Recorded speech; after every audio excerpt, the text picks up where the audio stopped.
శివపురాణం రుద్ర సంహితలోని సృష్టి ఖండంలో నారదుడు బ్రహ్మగారి దగ్గరికి వెళ్ళి అసలు ఈ సృష్టి ఎలా మొదలైంది, త్రిమూర్తులు ఎలా ఉద్భవించారు, దీనికి సంబంధించిన విషయాలను చెప్పమని అడుగుతారు. అప్పుడు బ్రహ్మదేవుడు చెప్తాడు నారదుడితో, సృష్టికి ముందు అంతా అంధకారమయమై ఉండేది. సూర్య చంద్ర గ్రహ నక్షత్ర సప్తర్షి మండలాలు ఏవీ లేవు, పంచభూతాలు లేవు, దిక్కులు లేవు, కాలం లేదు.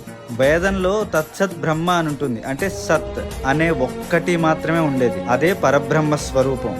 అది మూర్తము కాదు, అమూర్తము కాదు, అంటే ఒక రూపము లేదు దానికి, అలాగని ఏమీ లేకుండా లేదు. అది మాటలకు అందే విషయం కాదు, అలాగని ఇమాజినేట్ కూడా చెయ్యలేం. ఆ పరబ్రహ్మ తత్వానికి ఆద్యంతాలు ఉండవు. అది కేవలం శుద్ధ చైతన్యం, అంటే జస్ట్ అ కాన్షియస్నెస్. అలాంటి శుద్ధ చైతన్యం ఒక మూర్తిగా మారితే అదే సదాశివుడు. అంటే ఆ నిర్గుణ నిరాకార పరబ్రహ్మ తత్వం సాకార రూపాన్ని దాలిస్తే అదే 3 కన్నులు, 5 ముఖాలు, 10 చేతులతో కూడిన సదాశివ మూర్తి. అలాంటి పరమేశ్వరుడి లీల ద్వారా ఆయనలో సగ భాగం లేదా ఆయనే అయిన ప్రకృతి లేదా మాయ, త్రిగుణాత్మిక పరాశక్తి అయిన అమ్మవారు ఉద్భవించింది. త్రిమూర్తులకు సైతం తల్లి అయిన ఆ పరాశక్తి 8 భుజాలతో కోటి చంద్రుల యొక్క కళతో ఉద్భవించింది. అలా సదాశివుడు ఆది పరాశక్తితో కలిసి శివలోకం అనే క్షేత్రాన్ని నిర్మించాడు. ఆ ఉత్తమ క్షేత్రానికే కాశీ అనే పేరు.